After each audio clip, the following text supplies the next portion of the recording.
ఏం జరిగిందో ఇంకాస్త వివరణ మనం తెలుసుకునే ప్రయత్నం చేద్దాం. సమూయేలు మొదటి గ్రంథంలో 21వ అధ్యాయం. సమూయేలు మొదటి గ్రంథము 21వ అధ్యాయం 10వ వచనం నుంచి చూస్తే, అంతట దావీదు సౌలునకు భయపడినందున ఆ దినముననే లేచి పారిపోగా గాతు రాజైన ఆకీషునొద్దకు వచ్చెను. అది చాలా, అక్కడి నుంచి ఇంక నేను చెప్పేస్తా. ఆకీషు అంటే అబీమెలెకే. అబీమెలెక్ అనేది బిరుదైతే పేరేమో ఆకీషు. ఫరో అనేది బిరుదైతే రామసేను అనేది పేరు. కాబట్టి ప్రతి ఆ రాజ్యంలో ఆ సింహాసనం ఎక్కిన ప్రతి ఒక్కరిని ఫరో ఫరో ఫరో అంటారు. పేర్లు వేరుగా ఉంటాయి. ఫరో రామసేను, ఫరో ఇంకోటి, లేదా ఫరో.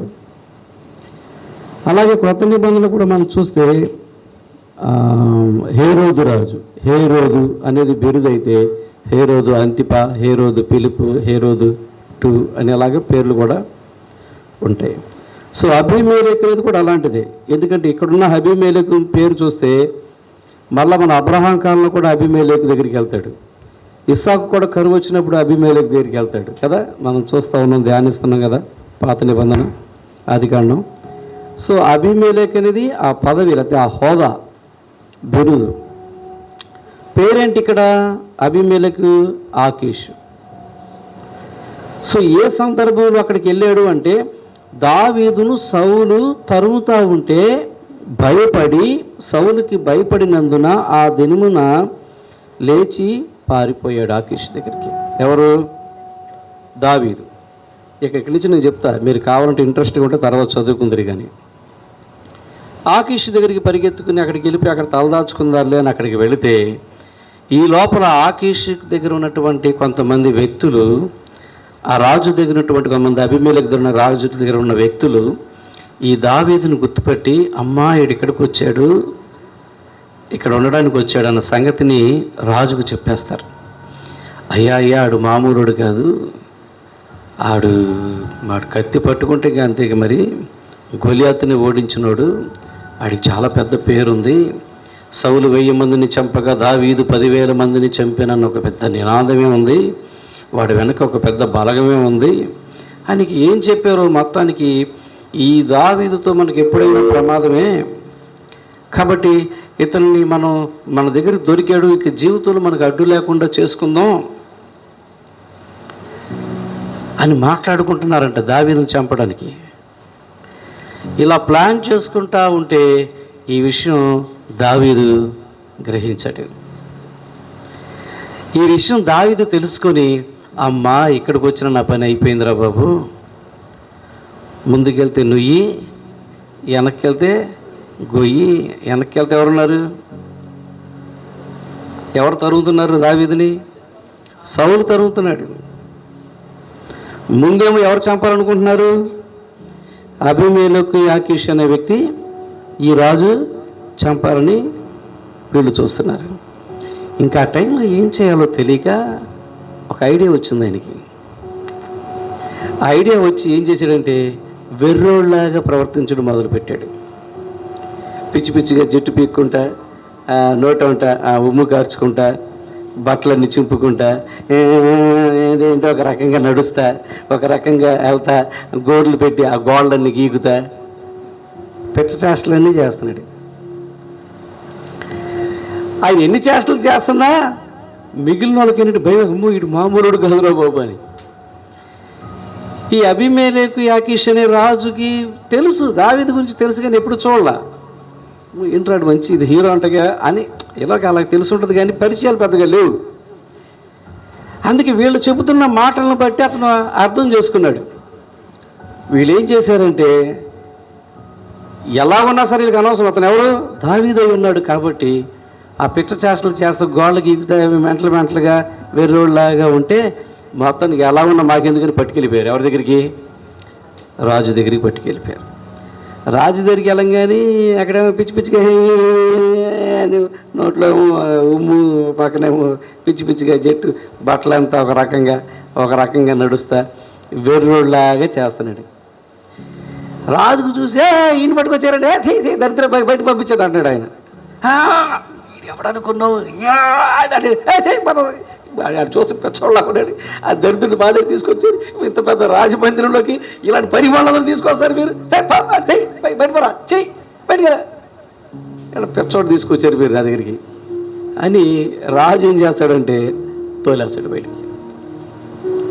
బయట తోలేగానే వీళ్ళకేం అర్థం కదా, ఏంట్రా బాబు ఇద్దరు తీసుకొచ్చి చంపుతాడు అనుకుంటూ వదిలేసాడు ఈయనని. ఈయన బయటకు వచ్చి పిచ్చోళ్ళలాగా నడుస్తా ఏదో అటు ఇటు వెళ్తే మొత్తానికి బయటపడ్డాడు. చూడండి 22వ అధ్యాయంలో మనం చూస్తాం.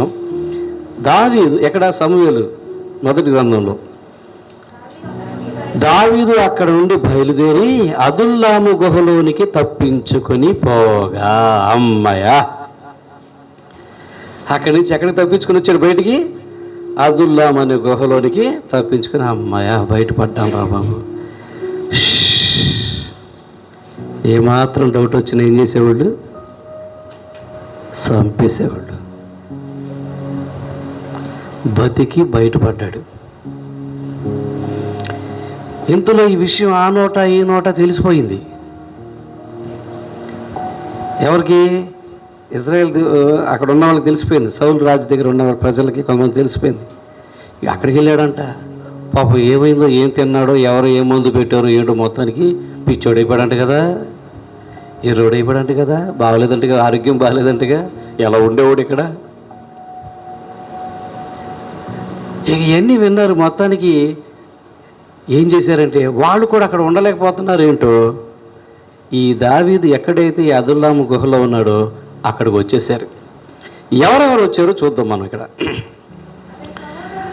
అతని సహోదరులను, అతని తండ్రి ఇంటి వారందరూ ఆ సంగతి విని అతని యొద్దకు వచ్చారు. మామూలుగా దావీదు బాగున్నప్పుడు వాళ్ళ అన్నదమ్ములు ఆలీలు పెద్ద పట్టించుకునేవాళ్ళు కాదు. అసలు ఆడు ఉన్నాడన్న సంగతి పెద్ద లెక్కలో వేసుకునేవాళ్ళు కాదు. ఒకసారి సమూయేలు ప్రవక్త వెళ్ళి మీ పిల్లలమ్మని పిలవమంటే ఆయన తప్ప అందరిని పిలిచాడు ఆయన, అల్లాన. ఇంకోటి ఎవరు లేరా అంటే ఇదే బ్యాచ్ అన్నట్టుగా చెప్తున్నాడు. కాదు ఇంకెవరో ఉండాలి. ఉన్నాడండి, ఆడు పనికిరాలండి, ఆడు పనికి మళ్ళీ అదవ ఎక్కడ గొర్రెలు కాసుకుంటూ ఉంటాడు. విలువ లేదు.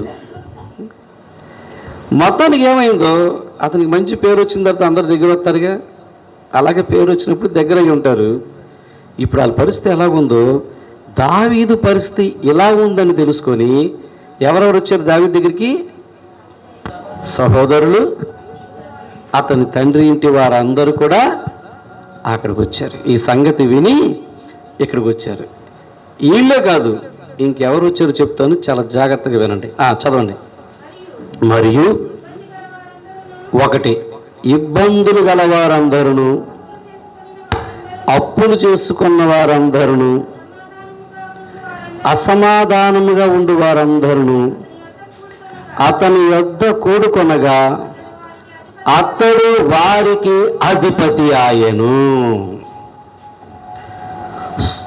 దావీదు ఎవరికి అధిపతి అవుతాడని సమూయేలు కొమ్ములో నూనె పోసి అభిషేకించాడు తెలుసా? చెప్పండి, ఎవరికి? ఇజ్రాయేలు ప్రజలకి దేవుడు నిన్ను రాజుగా ఎన్నుకున్నాడు.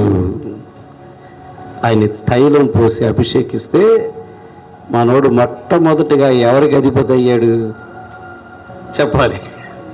అప్పుల వాళ్ళకి, ఇబ్బందుల్లో ఉన్న వాళ్ళకి, ఇంట్లో గొడవలు అవుతుంది రాయరా సమాధానం లేని వాళ్ళకి ఈ బ్యాచ్కి అయ్యాడు. ఎవరు కావాల్సినవాడు? ఎవరికయ్యాడు? ఇది ఎంతమంది తెలుసా అండి? చదవండి మొత్తం ఎంతమంది ఉన్నారు.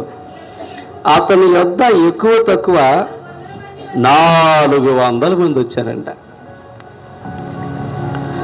400 మంది వచ్చేసారు. వాళ్ళు ఎందుకు వచ్చేసారంటే వాళ్ళకి అక్కడ భద్రత లేదు. ఒరే వీడు పారిపోయాడు, వీడి తాలూకా వాళ్ళు ఎవరున్నారా ఎత్తుకుంటారు కదా. వీడి తాలూకా సంబంధించిన వాళ్ళు ఎవరెవరు ఉన్నారు, ఏ ఊరిలో ఉన్నారు, ఎక్కడున్నారు, ఎంక్వైరీ వేసి ఉంటారు. వీడు దొరకకపోతే ముందు ఎవరిని లాక్కెళ్తారు? వీళ్ళ ఇంట్లో వాళ్ళందరూ లాక్కెళ్తారు. కాబట్టి వీళ్ళు వచ్చేసారు. ఒరే బాబు ఎక్కడికి వెళ్ళిపోయాడు ఆయన, ఆడెవరిని సబ్బు దగ్గర తరుగుతున్నాడు, దొరికితే బాబా సబ్బు అంటున్నాడు. వీళ్ళతో పాటు ఎవరు వచ్చారు? అప్పులు అయిపోయారంట చాలామంది. అక్కడ ఉంటే అప్పులు తీర్చలేవయ్యా, సబ్బు చచ్చేటట్టు ఉన్నాం, మేము కూడా ఇక్కడే ఉంటాం. ఇంకా రకరకాలైన ఇబ్బందుల్లో ఉన్న వాళ్ళు వచ్చారు. ఇంకా సమాధానం లేదు మాకు ఇంట్లో అన్న వాళ్ళు వచ్చారు. ఇప్పుడు దావీదుకి, వీళ్ళందరికీ దావీదు ఏమయ్యాడు? అధిపతి అయ్యాడు. ఇది గర్వించదగ్గ విషయమా, లేకపోతే నెత్తి కొట్టుకోవాల్సిన విషయమా? ఒరే నాకే పారిపోయి నేను తిరుగుతుంటే నాకెక్కడ తగులుకున్నారు నా బాబు మీరందరూ. నాకే ఒక దిక్కు లేదు, నేను పరిగెడతా ఉన్నా అటు ఇటు.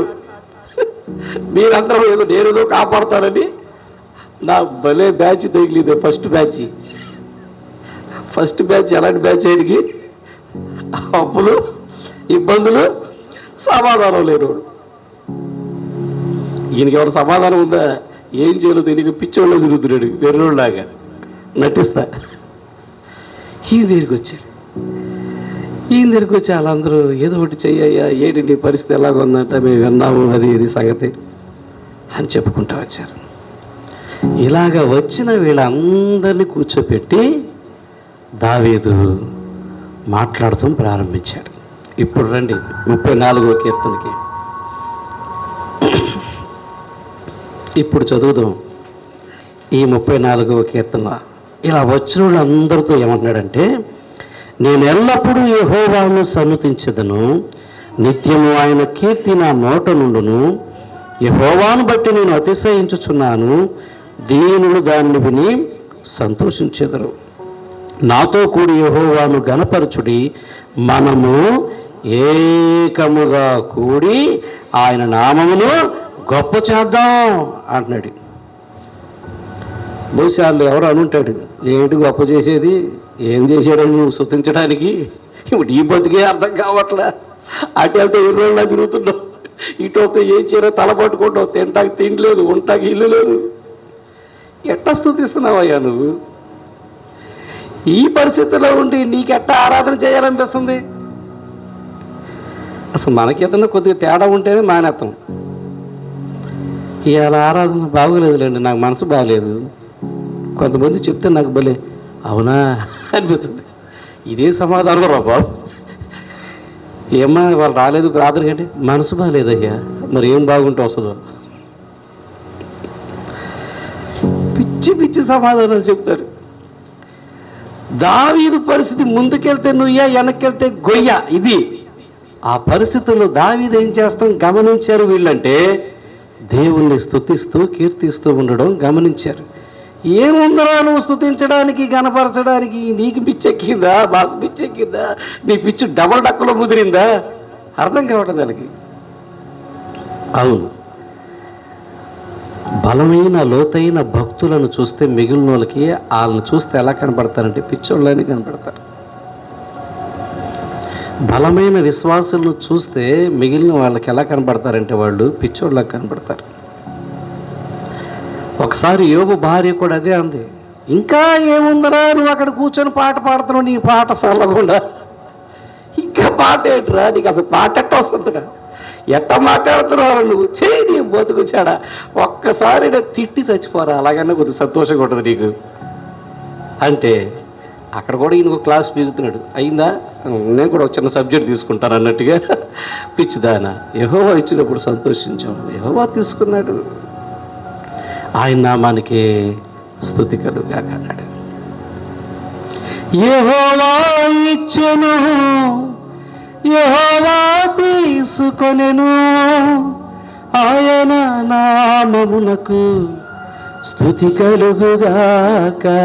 అంతా నా మేలుకే ఆరాధన యేసుకే, అంతా నా మంచికే, తన చిత్తములకు తల వంచితే, తన చిత్తములకు తల వంచితే, ఆరాధన పలు స్తుతించుట మానను, ఆరాధన పలు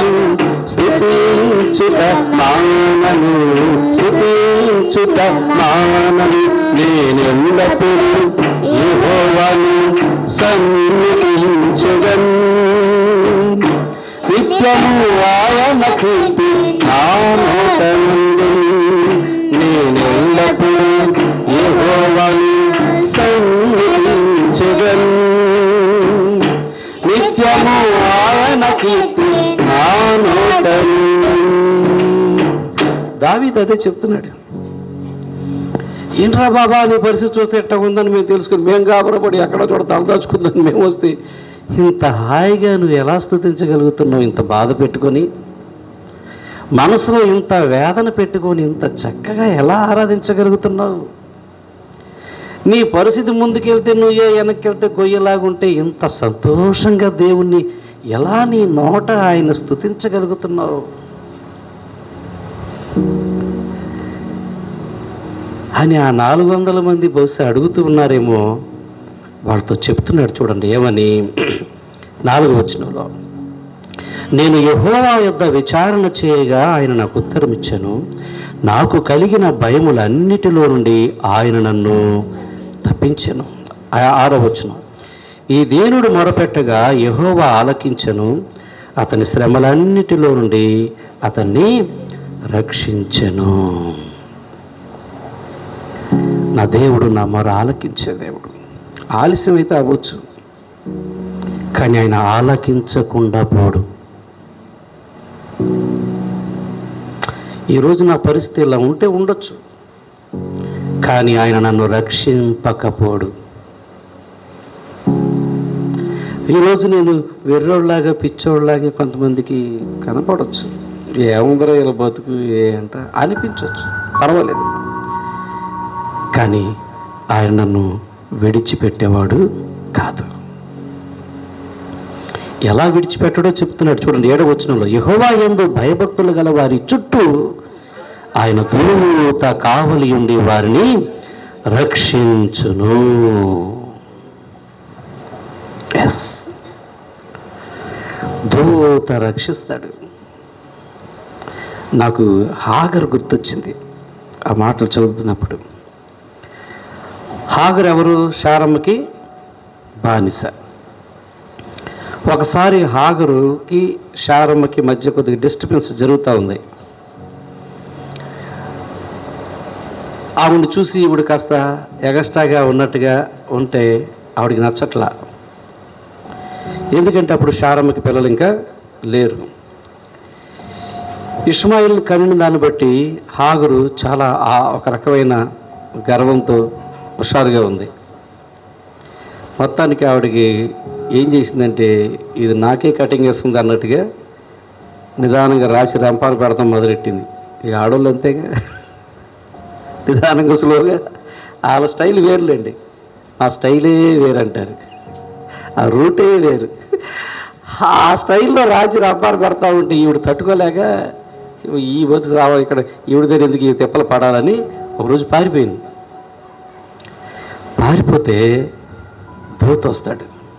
దూత వచ్చి ఎక్కడికి వెళ్తున్నావు అని అరణ్యంలో ఎదురైతే, అది చాలా హింసిస్తుంది, నీకు తెలియదా, ఎంత బాధ పెడుతుంది, నేను ఉండను, రాశి రంపాన్ని పెడుతుంది, అందుకే వెళ్ళిపోతాను మా ఊరు, మా ఐగుప్తు వెళ్ళిపోతాను పిల్లల్ని తీసుకొని. అంటే నోరు మూసుకొని వెనక్కి వెళ్ళు, నీ యజమానురాలైన శారమ్మకి నువ్వు లోబడి ఉండు అని దూత చెబితే నోరు మూసుకొని వెనక్కి తిరిగి వచ్చేసింది. మనమైతే వస్తామా? పారిపోయిందే ఇంటికి వెళ్తాకి, మళ్ళీ వెనక్కి వెళ్తాగా ఇంటి అలవైతాగా అని వెళ్ళిపోతాం మనమైతే. హాస్టల్లో ఒక్కసారి గోడ దూకి బయటకు వస్తే లోపలికి వెళ్తాడా? ఏరా వెళ్ళకూడదు నాన్న, వెళ్ళి చదువుకోరా నా బుద్ధిగా అటు వెళ్ళిపోతాడా? వెళ్ళవా చెప్పి పరిగెత్తుకు మారిపోతాడు, దొరకడానికి అసలు మనకి. హాగరు దూత మాట చెప్పగానే తిరిగి మళ్ళీ అణిగి మణిగి ఉండటానికి వెళ్ళింది. దేనికి? అణిగి మణిగి ఉండటానికి వెళ్ళింది. ఎందుకు వెళ్ళి ఉండదు చెప్పండి? అప్పటికి హాగర్కి దేవుడు అంటే చాలా భయభక్తులు ఉన్నాయి. తన యజమాను అబ్రహాం దగ్గర కావచ్చు, యజమానురాలైన శారా దగ్గర కావచ్చు, వాళ్ళు కొలిచే ఆ మనుషుల దగ్గర కావచ్చు, ఈవిడ కూడా వాళ్ళతో ఉండడాన్ని బట్టి ఆ భక్తిని అవపోసుకుంది. ఆ జీవము గల దేవుణ్ణి తాను కూడా కలిగి ఉంది. ఈ దేవుడే ఇక నాకు దేవుడని ఆయన్ని మొక్కింది. ఎంతలాగా ఎదుగుంటుంది అంటే నాకు అలా అర్థమైన విషయం. ఎంత ఎదుగుంటుందంటే ఆయన నోరు మూసుకోమంటే నోరు మూసుకుంటుంది, వెళ్ళమంటే వెళ్తుంది, ఉండమంటే ఉంటుంది. ఒకసారి పారిపోయి వచ్చిన అమ్మాయి మళ్ళీ వెనక్కి వెళ్తే ఇప్పుడు వాళ్ళు ఎలా చూస్తారు? ఇక మీరు ఆలోచించండి. ఏ విధంగా వాళ్ళు వీళ్ళ మీద పెత్తనం చేస్తారో ఇంకా. కానీ దూత చెప్పినందుకు, దేవుడు చెప్పిన మాట విని వెనక్కి వెళ్ళిపోయాను. అసలు విషయం చెప్తా. రెండోసారి ఇప్పుడు శారమ్మకి దేవుడు గర్భం తెరిచాడు, స్వాస్థ్యం ఇచ్చాడు. అప్పుడు ఆవిడకి ఐడియా వచ్చింది, ఇంకెందుకు దేవుడు ఇన్నాళ్ళకి నా మొర ఆలకించి మొత్తానికి నన్ను సంతోషపెట్టాడు, నాకు బిడ్డనిచ్చాడు, వారసునిచ్చాడు, స్వాస్థ్యం ఇచ్చాడు, వాగ్దాన పుత్రుడిని నాకు ఇచ్చాడని ఆ సంతోషంలో ఈవిడేమనుకుందంటే ఈసారి ఈవిడ మీద పగేం లేదు. ఇంకెందుకు వీళ్ళు ఇక ఆ పిల్లోడేమో మా పిల్లోడిని ఏదో ఒకటి అంటా ఉన్నాడు, ఏదో ఒకటి ఎక్కిరేస్తున్నాడు, పిల్లల మధ్య గొడవలు వస్తాయిగా, అలుగుతారుగా, ఇవన్నీ ఎందుకు ఇకంతా గొడవ అని అబ్రహాంతో చెప్పుద్ది. ఇక నువ్వు హాగర్ను పంపించేసాయి, వెళ్ళిపోమను, పంపించి ఆ ఊరు పంపించేసాయి. అప్పుడెప్పుడు పారిపోయిందిగా, ఎందుకు ఇప్పుడు నేనే చెప్తున్నా పొమ్మను, నాకు ఇక అక్కర్లేదు ఆవిడ అని చెప్తే ఈసారి ఏమైందంటే అబ్రహాం బాధపడతాడు. అయ్యో అప్పటికి పిల్లోడు పెద్దోడయ్యాడు, వీళ్ళు ఎలా తింటారు, ఎలా ఉంటారు, ఎలా బతుకుతారు, ఎంతైనా ఆడు నాకు పుట్టిన బిడ్డ కదా అని బాధపడతా ఉన్నాడు. బాధపడతా అన్నీ సిద్ధపరుస్తూ ఉంటే దేవుడు అంటాడు, అబ్రహాము నువ్వు బాధపడమాక, హాగర్ని ఇష్మాయిల్ని నేను చూస్తా, వాళ్ళకి నేను న్యాయం చేస్తా, నువ్వేం ఫీల్ అవ్వమాక వాళ్ళ గురించి, నువ్వు నీ భార్య చెప్పినట్టుగా ఉండు. చూసారా దేవుడు ఎలా ఇచ్చేసాడు? నీ భార్య అయినా శారం ఎలా చెప్పుద్దో అలా విను అని చక్కగా కౌన్సిలింగ్ ఇచ్చి అబ్రహాం పంపించేస్తాడు. ఆ టైంలో అబ్రహాం వీళ్ళకి సిద్ధపరిచిన ఆహారం, నీళ్లు అన్నీ తీసుకొని వీళ్ళు వచ్చేస్తారు. సరిగ్గా ఎడారిలోకి వచ్చి కొంత దూరానికి వెళ్ళే దగ్గర అన్నీ అయిపోతాయి. అప్పుడు పిల్లోడు దాహంతో ఉంటాడు, చచ్చిపోయే పరిస్థితిలో ఉంటాడు.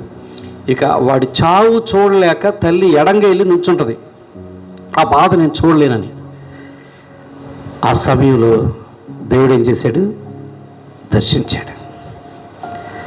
దర్శించి హాగరుతో అంటాడు, హాగరు బాధపడద్దు, ఇదిగో అక్కడ నీళ్ళు ఉన్నాయి, వెళ్ళి తాగు, నీ సంతానాన్ని కూడా నేను ఇసుక రేణువులాగా అభివృద్ధి చేస్తాన్నాడు. ఎంత మంచి దేవుడు అంటే, ఈరోజు దుబాయ్లో సేట్లందరూ వాళ్ళే హాగర్ సంతానం. ఖత్తర్, దుబాయ్ ఇలాంటి గల్ఫ్ దేశాల్లో ఉన్న గొప్ప గొప్ప బంగారం అంటే వాళ్ళే, బంగారం అంతా వాళ్ళ దగ్గర ఉంటుంది. అంత గొప్ప ధనవంతులుగా దేవుడు వాళ్ళని చేశాడు. నేను ఈ మాట ఎందుకు చెప్తూ ఉన్నానంటే, భయభక్తులు గల వారిని దేవుడు విడిచిపెట్టడు. అదే అంటున్నాడు ఇక్కడ. ఏమని? దావీదు, భక్తుడైన దావీదు, యెహోవా యందు భయభక్తులు గల వారి చుట్టూ 7వ వచనంలో ఆయన దూత కావలి ఉండి వారిని రక్షించును. దూతలు కావలి ఉండి రక్షిస్తారు. ఎవరిని? అది దేవుడంటే భయభక్తులు కలిగిన వారిని దూతలు సంరక్షిస్తారు. హాగర్ను కూడా అలాగా సంరక్షించారు. ఈ విషయాలు చెబుతూ ఉంటే దావీదు వాళ్ళకి ఎలా ఉంటుందంటే,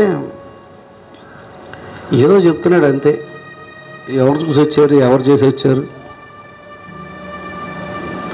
ఈ వచ్చిన 400 మంది దేవుని తెలియని బిడ్డలేం కాదు వాళ్ళు. ఎవరు దావీదు సొంత కుటుంబం వాళ్ళే కదా, అన్నదు, సహోదరుడు, తండ్రి ఇంటి వారు. మిగిలిన వారు కూడా అంతే, ఎవరు? ఇజ్రాయేల్ ప్రజలే కదా. కాకపోతే వాళ్ళు ఎలాగున్నారు? అప్పుల్లో ఉన్నారు, కొంతమంది అనేకమైన ఇబ్బందుల్లో ఉన్నారు, కొంతమందికి ఏమో సమాధానం లేక ఉన్నారు. వీళ్ళందరూ దేవుని పిల్లలే. వీళ్ళందరూ దేవుని పిల్లలై ఉండి దేవుని బిడ్డ ఒకడు దేవుణ్ణి స్తుతిస్తూ ఉంటే కష్టకాలంలో వీళ్ళకి అది నచ్చట్లే. ఒక వ్యక్తి ఆ పని చేయగలుగుతున్నప్పుడు మిగిలిన వీళ్ళు ఎవరు కూడా దానికి ఆ పని చేయలేకపోతున్నారు. వీళ్ళు అంగీకరించలేకపోతున్నారు. నీకేం తెలుసు అయ్యా, మా వీళ్ళ నొప్పుల్లో ఉన్నాం మేము, నీకేం తెలుసు అయ్యా మేము చాలా ఇబ్బందుల్లో ఉన్నాం, నీకేం తెలుసు అయ్యా మేము చాలా సమాధానం లేకుండా ఉన్నాం. మరి నీకంటే భయంకరమైన పరిస్థితులు అతను కూడా ఉన్నాడు కదా. మరి ఆయన ఏమంటున్నాడు, నేను ఎల్లప్పుడూ యెహోవాను సన్నుతించెదను, నిత్యము ఆయన కీర్తి నా నోట నుండును అంటున్నాడే. అతని నోట ఉన్నప్పుడు నీ నోట ఎందుకు ఉండదు? ఆయన కీర్తిస్తున్నప్పుడు నువ్వెందుకు కీర్తించలేకపోతున్నావు? అంటే ఇప్పుడు మీకు అర్థమవుతుందా? ఈ 400 మంది మొత్తం ఎవరంటే ఈ 400 మంది నామకార్థ భక్తిలో ఉన్నారు. ఈ 400 మంది దేవుని పిల్లలే, కానీ దేవుడు అంటే పెద్ద విశ్వాసం ఏమీ లేదు. ఈ 400 మంది భక్తి చేసేవాళ్లే, కానీ భక్తిలో ఉన్న శక్తిని రుచి చూడని వాళ్ళు. ఈ 400 మంది పాటలు పాడుతూ ఉండొచ్చు, 400 మందికి ప్రార్థన చేయడం వచ్చి ఉండొచ్చు, పాటలు పాడుతూ వచ్చి ఉండొచ్చు, ఆరాధనకి క్రమంగా వచ్చి ఉండొచ్చు, కానీ ఏం లేదు, లోతైన శక్తి చూడగలిగిన విశ్వాసము భక్తిలోకి ఎదగలేదు. ఇలాంటి వాళ్ళని చూసే సమాజం ఏమంటుందంటే, వెళ్ళారు ఇంటర్వ్యూలు ప్రార్థనలోకి వెళ్ళారు, అర్థం కాదు వాళ్ళకి. ఎందుకని? మనం పైనే ఉన్నాంగా. చిన్నప్పుడు సముద్రం దగ్గరికి వెళ్తే ఎక్కడ ఆడేవాడు, నేను ఆ నీళ్ళు అలస చూడండి అక్కడే ఆడుకునేవాడిని. బాబు నేను ఇక్కడ ఆడుకుంటారనేవాడు ఆ బట్లో. అప్పుడు మా నాన్న కాలు పట్టుకుని లాక్కెళ్ళేవాడు, ఏం చేసేవాడు. ఇప్పుడు కూడా ఎడుతానా? ఇప్పుడు కూడా అక్కడే ఆడుకుంటారా? ఇప్పుడు తెలుసు నాకు, ఎంత లోతుకి వెళ్ళాలో నాకు తెలుసు, ఎంతవరకు వెళ్ళగలను నాకు తెలుసు. ఇప్పుడు నేను లోతుగా వెళ్ళగలను. కారణం ఏంటంటే నేను ఎదిగాను. భక్తిలో కూడా విశ్వాసంలో కూడా ఎదగకపోతే అందులో ఉన్న శక్తిని చూడలేము. ఈ పరిస్థితుల్లో ముందుకెళ్తే నుయ్య, వెనక్కెళ్తే గొయ్య పరిస్థితుల్లో దావీదు అంటున్నాడు, నేను ఎల్లప్పుడూ యెహోవాను సన్నిధించెదను, నిత్యము నా నోట ఆయన కీర్తి ఉంటుంది. చూశారు వీళ్ళు, ఆయన కీర్తించడం చూశారు. ఎట్ట ఉంటుంది, మాకేమో అప్పులు ఉంటే ఉండట్లేదే, ఇబ్బందులు ఉన్న మాకు రావట్లేదే, ఇంట్లో ఇప్పుడే గొడవ ఫ్రెష్గా గుళ్ళోకి వచ్చారనుకోండి, వాళ్ళ ముఖాలు వెలుగుతూ ఉంటాయి. అవునా? వెలుగుతుంటాయా? మాడిపోయిన తపేలాగా ఉంటాయి. ఎందుకంటే సమాధానం లేదు. అప్పుడు వచ్చి భయంకరంగా కాగలి ఏడికి అడిగేద్దాం ప్రార్థన నా డబ్బులు ఎప్పుడతా చెప్పా అని గొడవ పెట్టి పెద్ద గొడవ అయిపోయింది అనుకోండి. అంతా అయిపోయాక ఇప్పుడు బైబిల్ పట్టుకొని గుడిలోకి వచ్చి కూర్చుని నేను ఎల్లప్పుడూ అనటదా, ఎల్లప్పుడూ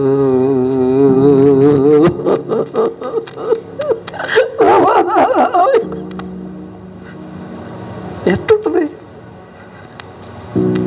అదే బ్యాచ్ అందరం 400 మంది. అందులో ఒక్కడే ప్రతికూలమైన పరిస్థితుల్లో యెహోవాను ఆరాధిస్తూ ఉన్నాడు. అందులో ఒక్కడే భయంకరమైన పరిస్థితుల్లో ఆయన్ని స్తుతిస్తూ ఉన్నాడు. అందులో ఒక్కడు తన నోట దేవుని స్తుతి పెట్టుకుని ఉన్నాడు. ఇవన్నీ చెప్తుంటే వీళ్ళకి అర్థం కావట్లా. కాబట్టి అర్థమైపోయింది ఆయనకి, నేను ఎందుకు చేయగలుగుతున్నాను, మీరు ఎందుకు చేయలేకపోతున్నారో నాకు అర్థమైంది. అప్పుడు అంటాడు చూడండి, దావీదు ఏమని చెప్తాడంటే 8వ వచనం, యెహోవా ఉత్తముడని రుచి చూచి తెలుసుకొనుడి, ఆయనను ఆశ్రయించు నరుడు ధన్యుడు. ఇదేంటి రుచి ఏంటి? మేము కూడా యెహోవాని ఆరాధిస్తున్నాంగా, ప్రార్థన చేస్తున్నాంగా, వత్తనంగా ప్రార్థనకి. అబ్బా అది కాదు.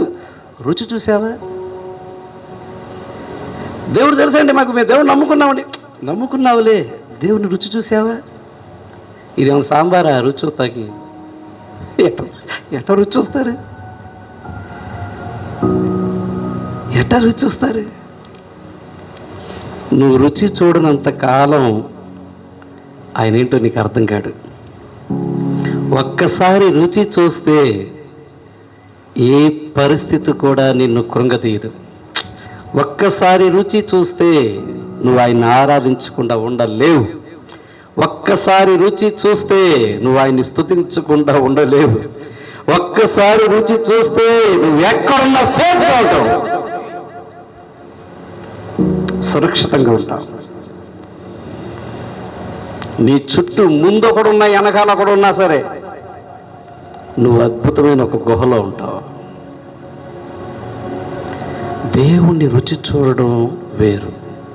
అందుకే ప్రతి భక్తుడు కూడా దేవుని రుచి చూసేంత వరకు ఎదగాల్సిందే. రుచి చూస్తే ఇంక అక్కర్లాక అది ఇక అక్కడి నుంచి అది మనలోకి వస్తూ ఉంటుంది, మన నుంచి ఆయనకి వెళ్తూ ఉంటుంది. అందుకే అన్నాడు యేసుప్రభు, నా యందు మీరును మీ యందు నా మాటలును నిలిచి ఉన్నాయడలా. అబ్బా అబ్బా అబ్బా అబ్బా అబ్బా.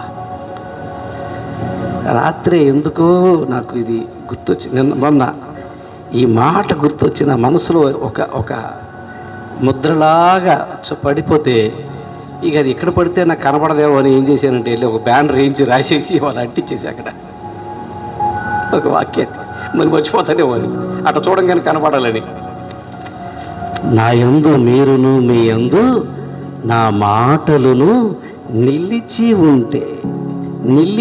ఉంటే అడగండి.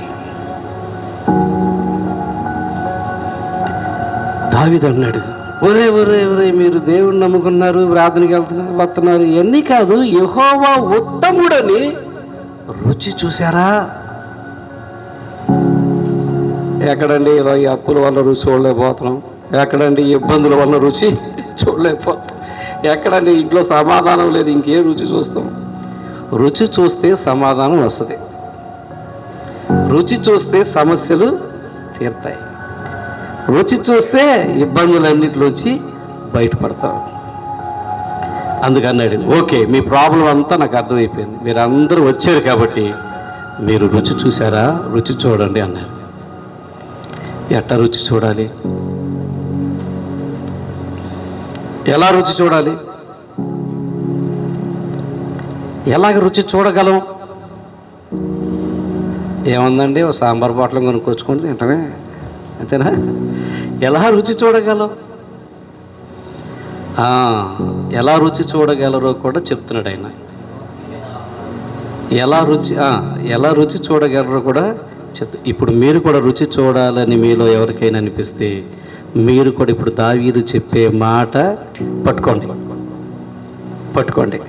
చూడండి ఏమంటున్నాడు 11వ వచనంలో.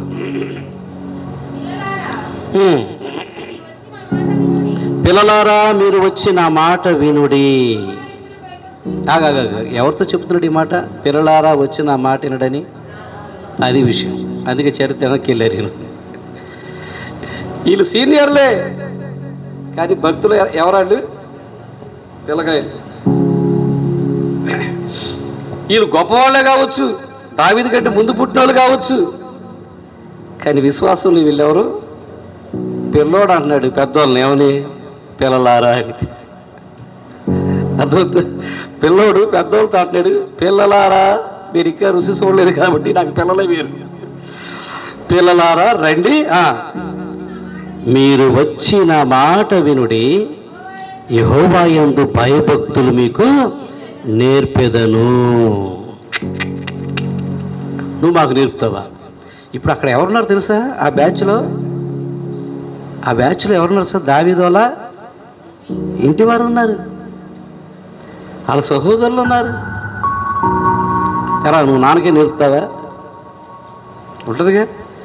ఎరా నువ్వు అన్నయ్యకే నేర్పుతావు, నువ్వు పెద్దోడికి నువ్వు నేర్పుతావా? ఎరా నువ్వు అమ్మకే నేర్పుతావా? అమ్మాయి గారు నీకు చిన్నప్పుడు నేర్పింది వాక్యాలన్నీ, నువ్వు అమ్మకే నేర్పుతావా?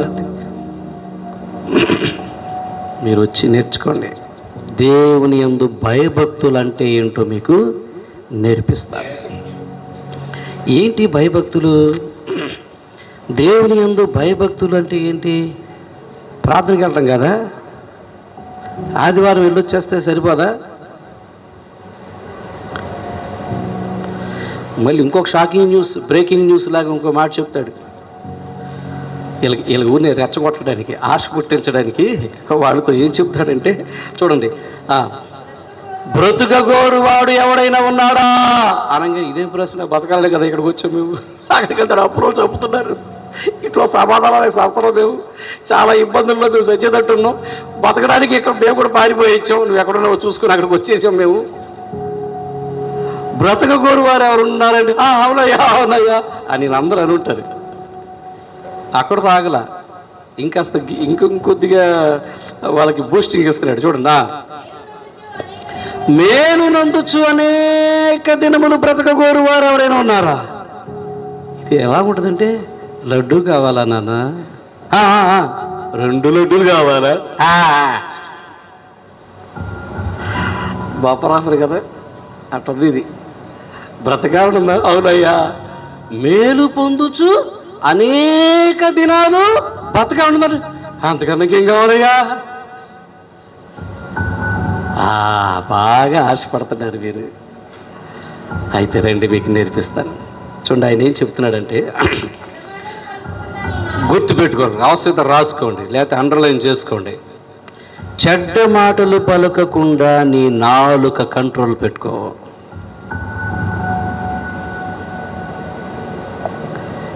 చెడ్డ మాట, బూతు మాటే కాదు, చెడ్డ మాట ఏది కూడా నీ నాలుక పలకకుండా చూసుకో. రెండోది, కపటమైన మాటలు పలకకుండా నీ పెదవులను కాచుకో. కపటమైన మాటలు అంటే ఏంటి? పైకి ఒక మాట, లోపల ఒక మాట. ఇంకా అది చెప్పేశాంగా, కపటంగా మాట్లాడతాం. ఏదో పైకి అదే అదే అదే వస్తుందేమో, లోపల ఒకటి బయట ఒకటి. ఇంకెలా ఉంటుందంటే, కపటమైన మాటలు ఎలాగ ఉంటాయంటే, మనం ఎదుటికి మంచిగా కనబడతాం, పక్కన పట్టించేస్తాం. ఉదాహరణ కూడా చెప్తా మీకు అర్థం కావడం కోసం. పాపం ఎవరో మంచోడే ఆరోగ్యంగా పాపం ఆయన తరుగుతూ ఉంటే పోలీసులు వచ్చి పక్కన దాక్కున్నాడు. నేను ఏదో మంచోడు, ఇక్కడ దాక్కుంటా, నన్ను కాపాడరా అంటే, బలువుడురా నిన్ను కాపాడపోతే ఎవరిని కాపాడుతాను, దాక్కో ఆడ అక్కడ ఉన్నాడు. ఈ లోపల వాళ్ళు వస్తారు, పోలీసు వాళ్ళు ఎవరో ఒకరు వస్తారు. ఎక్కడున్నాడు, ఇక్కడ ఎవరు చూసామంటే, అబ్బాబే నేను చూడలే, అబ్బాబే నేను చూడలే, ఇక్కడ రాలేదే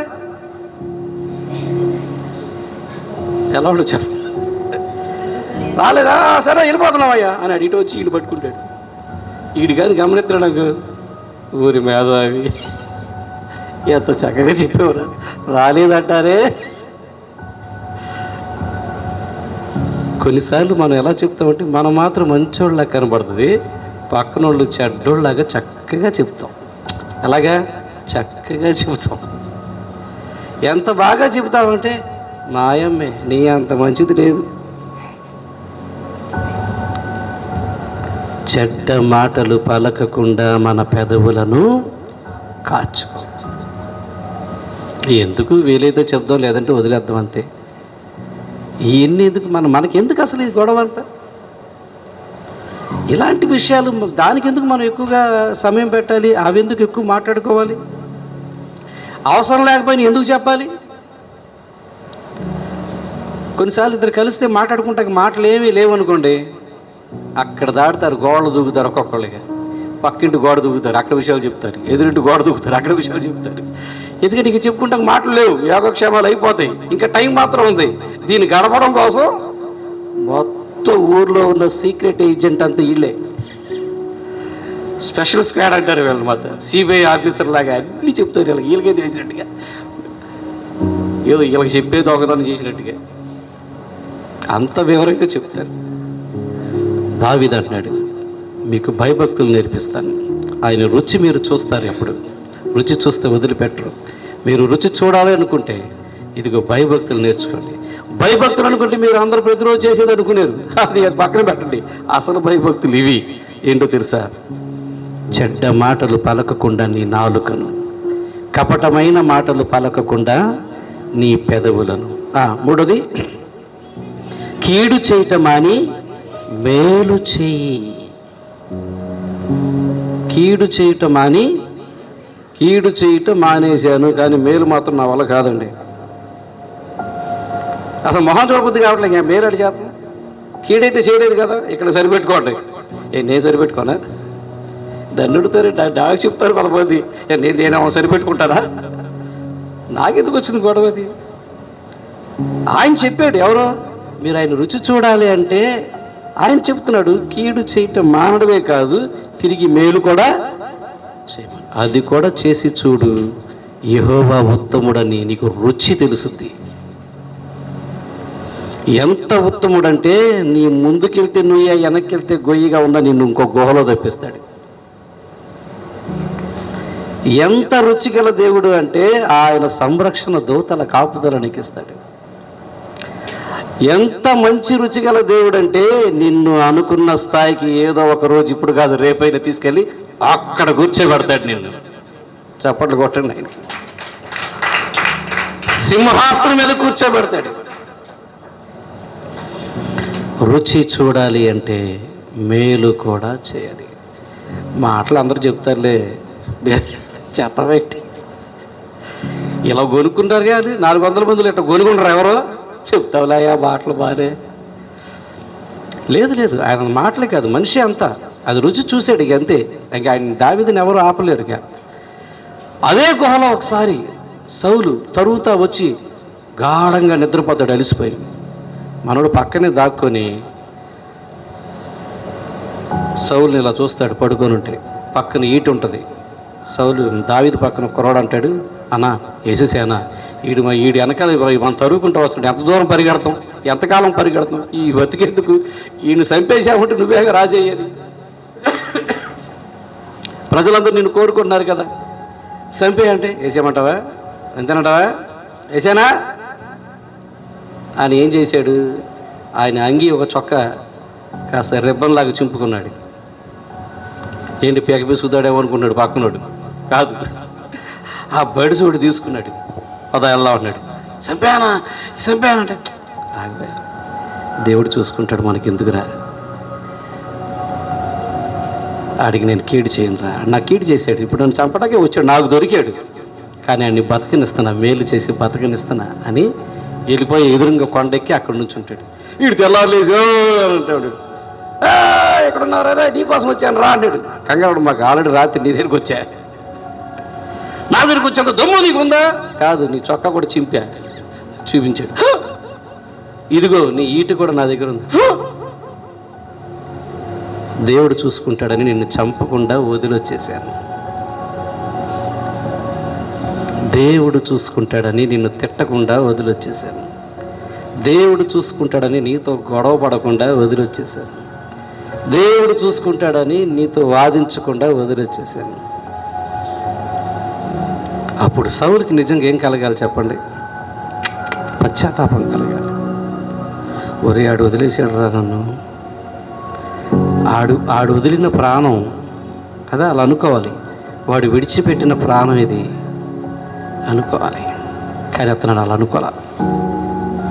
నా టైం బాగుంది అని ఏంటో మరి ఏమనుకున్నాడు ఏంటో, ఆ పక్కన వాళ్ళు ఎట్టా గిల్లారో, ఎట్టా రెచ్చగొట్టారో, ఎలాంటి మాటలు చెప్పుంటారో. దావీదు నిజంగానే కీడు చేసిన వాడికి మేలు చేసే మనిషి.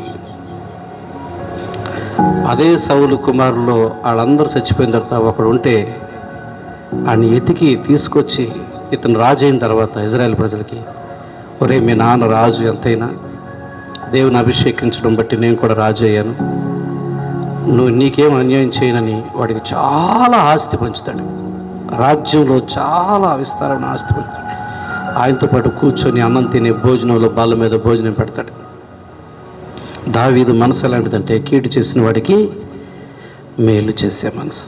అందుకే చెప్పాడు ఆయన, ఒకటేం చేయాలి, చెడ్డ మాటలు పలకకుండా నాలుకను, కపటమైన మాటలు పలకకుండా పెదవులను. మూడోది కీడు చేయటం అని మేలు. నాలుగోది సమాధానమును వెతికి దానిని వెంటాడు అన్నాడు. సమాధానమును వెతికి దానిని వెంటాడు. ఎక్కడ దొరుకుద్ది సమాధానం? కానూరు కౌంటోల కొట్లు దొరుకుద్ది, అవునా? మరి ఎక్కడ దొరుకుద్ది? అది డీమార్ట్లో దొరికేది కాదు, అది దొరికేది కూడా కాదు, వెంటాడితే కానీ దొరకదంటే అది. కాబట్టి సమాధానం ఎక్కడ దొరుకుతుందంటే దేవుని సన్నిధిలో దొరుకుతుంది. కాబట్టి నీ కాళ్ళు చేతులు ఎక్కడికి పరిగెత్తాలి? దేవుని సన్నిధిలో సమాధానం కొరకు పరిగెత్తాలి. దేవుని వాక్కు నిన్ను సమాధానపరుస్తుంది.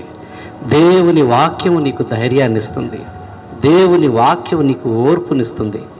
దేవుని వాక్యం నీకు సహనం నేర్పిస్తుంది. దేవుని వాక్యం నీకు దారి చూపిస్తుంది. ఆయన సన్నిధిలో మనకి సమాధానం దొరుకుతుంది. ఇక్కడే కాదు సన్నిధి అంటే, నీ ఇంట్లో కూడా నువ్వు ప్రతిరోజు ఎక్కడ మోకరిస్తావో అది ఆయన సన్నిధి. నువ్వు ప్రతిరోజు మోకరించినప్పుడు నువ్వెవరిని వెతుకుతున్నట్టు తెలుసా? పొద్దున్నే ఈ రోజులు అందరూ లేవంగానే ఏం వెతుకుతున్నారు? అబ్బా ఏం చెప్పారండి, ఇది చెప్పలా, కట్ట చెప్పేశారు.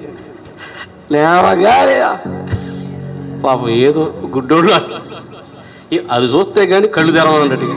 ఒకప్పుడు పిల్లలు చూసి అరే రాయ్ అబ్బాయిరా అలా ఆవిడ చూస్తే కానీ లేకడు, లేదా వాళ్ళ పిల్లల్ని చూస్తే కానీ లేకరు. ఇప్పుడు పిల్ల లేదు, తల్లి లేదు. ఇదే బెల్లం అయిపోయింది, ఇదే అల్లం అయిపోయింది, ఇదే బెల్లం అయిపోయింది, ఇదే పిల్లలు అయిపోయారు, అన్నీ అయిపోయారు. ఇప్పుడు ఒక మనిషి ఫోరుడు ప్రేమించినంతగా ఇంకో మనిషిని ప్రేమించట్లా. యేసు ప్రభు కాస్త రివర్స్లో చెప్పుంటే బాగుండేది, నిన్ను వలే నీ ఫోనును ప్రేమించు అని. కానీ అట చెప్పాల, నిన్ను వలే నీ పొరుగు వారిని. ఏమి వెతుకుతున్నావు? చాలామంది భక్తులు ఉదయాన్నే లేవంగానే కళ్ళు తెరవకుండాని అలాగే వాళ్ళు తడుముకుంటూ వాళ్ళ ప్రార్థనా గదిని వెతుక్కుంటూ, లేకపోతే మంచం కింద అక్కడే మోకరించి 2 చేతులు జోడించి ఆకాశం ఒప్పి కళ్ళెత్తి దేవానికి స్తోత్రం స్తోత్రం స్తోత్రం స్తోత్రం అని ఆత్మీయ నేత్రాలు తెరిచి ఆయన చూస్తున్నారు. అందుకే వాళ్ళు సమాధానంగా ఉండగలిగారు. నేను చాలామంది కొంతమంది భక్తుల్ని చూశాను, కొన్ని కుటుంబాలని. నాకు అనిపించేది, నేను ఏంటి బాగా రోజు ప్రార్థన చేసుకున్నాను. మేము మా గురువుగారు ప్రతిరోజు పెట్టేవాడు ఆరాధన. 6:15 నుంచి 7 వరకు ఉండేది, 30 గంట ఉండేది. ప్రతిరోజు పెట్టేవాడు, ప్రతిరోజు ప్రార్థన చేసేవాళ్ళు, ప్రతిరోజు వెళ్ళేవాళ్ళు. ప్రతిరోజు చేస్తాం, వీళ్ళు ఎంత బాగున్నారు, హాయిగా ఫ్యామిలీ ప్రశాంతంగా. ఏంట్రా బాబు మనకి ఇవన్నీ చేసొస్తున్నాం కానీ గాబరాగా ఉంది అనుకునేవాడిని. వాళ్ళు ప్రతిరోజు దేవుని యొక్క సమాధానమును వెతికి వెంటాడేవాళ్ళు. మరలా వాళ్ళ ముగింపు కూడా ఆ రోజు అలాగే ఉంటుంది. మళ్ళీ ముగింపు కూడా చక్కగా ప్రార్థన చేసుకొని హాయిగా అలా దుప్పటేసుకొని పడుకుంటారు. దావీదు చెబుతున్నాడు, నేను గుహలో ఉన్న ఆయన సమాధానాన్ని వెతుకుతాను, అక్కడున్నా వెతుకుతాను, గాఢాంధకారపు లోయ గుండా వెళుతూ ఉన్నా నేను వెతుకుతాను, యెరూషలేములో క్షేమంగా ఉన్నా నేను వెతుకుతాను, ఆయన సన్నిధిలో ఉన్నా నేను వెతుకుతాను. ఇప్పుడు ఆయన చెప్తున్నాడు, సమాధానమును వెతికి వెంటాడండి. ఎలాంటి వాళ్ళు వచ్చారు ఆయన దగ్గరికి? 3 బ్యాచ్లు. సమాధానం లేనివాళ్ళు, అప్పుల్లో ఉన్నవాళ్ళు, ఇబ్బందుల్లో ఉన్నవాళ్ళు. వీళ్ళతో చెప్తున్నాడు, ఎట్టాగే ఉంటే ఇలాగే ఉంటారు, సమాధానమును వెతకండి. ఇప్పుడు ఎతకబోటారా? ఇప్పుడు కూడా ఎతకండి. ఇక్కడ ఏముంది? అక్కడ గుహ ఉందిగా, ఇక్కడ ఏమి లేవుగా. అంటే నీకు ఫ్యాన్ కావాలా ప్రార్థన చేయడానికి? ఇక్కడ చెయ్యి ప్రార్థన. ఏమైంది? ఈ గుహ దగ్గరే చెయ్యి, ఈ కొండ దగ్గరే చెయ్యి, ఈ లోయ దగ్గరే చెయ్యి, ఆ కిచెన్లోనే చేసుకో, ఆ ఇంటికాడ మంచం దగ్గర చేసుకో. కొన్ని సాక్ష్యాలు విన్నప్పుడు ఆశ్చర్యపోయేవాడిని. వాళ్ళ ఇంట్లో ఎవ్వరు ఒప్పుకోనప్పుడు వాడు బాత్రూంలో షవర్ వదిలేసేసి మోకాళ్ళ మీద ఉండి ప్రార్థనలు చేస్తా స్తుతిస్తూ ఉండేవాళ్ళు అంట, ఈ సౌండ్ వినపడకూడదని. అలాంటి వాళ్ళు నేను చెప్తుంటే వాళ్ళు చూస్తే అసలు ఆ ఎక్స్పీరియన్స్, ఆ అనుభవం ఎలా ఉండేదా అనిపించింది నాకు. వాళ్ళు ఏం చేస్తున్నారంటే వెతుకుతున్నారు, దేవుని సన్నిధిలో వెతుకుతున్నారు. ఎస్, సమాధానం మనకి ఆయన దగ్గరే దొరుకుతుంది. ఎందుకు అంటే ఆశ్చర్యకరుడు, ఆలోచనకర్త, బలవంతుడైన దేవుడు, నిత్యుడగు తండ్రి, సమాధానమునకు అధిపతి అయిన దేవుడు. చేపట్లు కొట్టండి ఆయన. కాబట్టి మనకి సమాధానం ఆయన దగ్గరికే దొరుకుతుంది. ఇది లేకే చాలామంది చచ్చిపోతున్నారు. అందుకే అలా చచ్చిపోవడానికి వెళ్ళిన చాలామంది ఈ మాటలు విని ఆయన వైపుకు తిరిగి ఆ మాటలు విని వెతికితే వాళ్ళకి సమాధానం దొరికి ఈరోజు గొప్ప సాక్ష్యం చెప్తూ తిరుగుతున్నారు. దావీదు చెప్పాడు, రండి, మీరు ఆయన రుచి చూడలేదు, రుచి చూస్తే ఆ రుచే వేరుగా ఉంటుంది, మీకు భయభక్తులు నేర్పుతాను రండి. అసలు భయభక్తులు అంటే మీరు అనుకున్నది వేరు. యెరూషలేములోకి వెళ్ళి ఆ ఏడాది గొర్రె పిల్లను అక్కడిచ్చి, పావురాన్ని ఇచ్చి, హల్లెలూయా స్తోత్రం అని చప్పట్లు కొట్టి ఆరాధించి పాటలు పాడి వచ్చేసి భక్తి అనుకున్నారేమో. అసలు భక్తి లోపలికి తీసుకెళ్తారు రండి అని చెప్పి తీసుకొచ్చాడు. ఏంటయ్యా ఇది మామూలు బ్యాచ్ కాదు, ఇలా అప్పులు తీసుకుని ఎగ్గొట్టారంటే వీళ్ళ నోరు ఎలాంటిది, ఎలాంటి భయంకరమైన బ్యాచ్ మీరు ఆలోచించండి. ఇబ్బందుల్లో ఉన్నారంటే వీళ్ళు ఎంతమందిని ఇబ్బంది పెట్టుంటారు. సమాధానం లేదండి, ఎన్ని కుటుంబాలు చెడగొట్టుంటారు వీళ్ళు. చెప్తున్నాడు దావీదు చెప్తున్నాడు, ఓకే అయిపోయింది, ఇప్పుడు లోపలికి తీసుకెళ్తాను, మీరు ఆయన రుచి చూస్తే జీవితం అదో ఇంకో రకంగా ఉంటుంది. మీరు ఆయన రుచి చూస్తే మీ లైఫ్ కొత్తగా ఉంటుంది. మీరు ఆయన రుచి చూసిన తర్వాత మీ జీవితంలో ఒక నూతనమైన సంతోషం, మీరు రుచి చూసిన తర్వాత అది మొదలుకొని మీ జీవితంలో అంచెలంచెలుగా దేవుడు గొప్ప స్థాయికి తీసుకుని. రుచి చూడాలి, చూసేదాకా మనం ఏం చేయాలి, వెతకాలి, వెంటాడాలి, పొందుకోవడానికి సమాధానం ఎక్కడ దొరుకుతుంది అదంటే ఆయన ప్రసన్నత, ఆయన సన్నిధిలోనే మనకి సమాధానం దొరుకుతుంది. కాబట్టి వాళ్ళతో చెప్తున్నాడు, మీరు సమాధానమును వెతికి వెంటాడండి. 4 చెప్పాడు, చెప్పండి. 1, పలకకుండా నాలుకను, కపటమైన మాటలు పలకకుండా పెదవులను. ఏంటో మనకు కుదరట్లేదు, పలకటమే కుదరట్లేదు. అయ్యా పలకటమే కుదరట్లేదు, ఈ జీవితం ఎట కుదురుద్ది. కీడు చేయటం అని మేలు చేయడం. 4వది సమాధానమును వెతికి వెంటాడాలి. ఇలాంటి వెంటాడే వాళ్ళందరూ ఏ బ్యాచ్ వాళ్ళు? ఇప్పుడు ఎవరితో చెప్తాడు ఈ మాటలు? అప్పుల్లో ఉన్న వాళ్ళతో, ఇబ్బందుల్లో ఉన్న వాళ్ళతో, సమాధానం లేని వాళ్ళతో చెప్తున్నాడు. ఇది మీరు మనసులో పెట్టుకోండి. ఎవరితో మాట్లాడుతున్నాడో దావీదు వీళ్ళతో ఈ విషయాలు చెప్పి ఏమంటాడో చూద్దాం ఒకసారి. 18వ వచనం, విరిగిన హృదయము గల వారికి యెహోవా ఆసన్నుడు. ఇంకా నలిగిన మనస్సు గల వారిని ఆయన రక్షించును. నీతిమంతునికి కలుగు ఆపదలు అనేకములు, వాటన్నిటిలో నుండి యెహోవా వానిని. ఇప్పుడు ఈ 3 బ్యాచ్ నలిగిన బ్యాచా కాదా? నలిగిన బ్యాచేనా? అప్పుల్లో విరిగిపోయారు, సమాధానం లేక, ఇబ్బందుల్లో. ఇప్పుడు ఏమంటాడంటే, ఇప్పుడు మీరు ఇలా ఉన్నారు కదా, ఇప్పుడు నేను చెప్పినట్టుగా ఇలా బతకండి, ఇలా ఉండండి, ఇలా ఉంటే ఆయన మీకు దగ్గరగా ఉంటాడు. ఇలా ఉన్న మీరు ఇలాగుంటే ఆయన మీకు ఆసన్నుడు, మీకు దగ్గరగా ఉంటాడు. విరిగిన హృదయము గలవారికి యెహోవా ఆసన్నుడు, నలిగిన మనస్సు గలవారిని ఆయన రక్షించును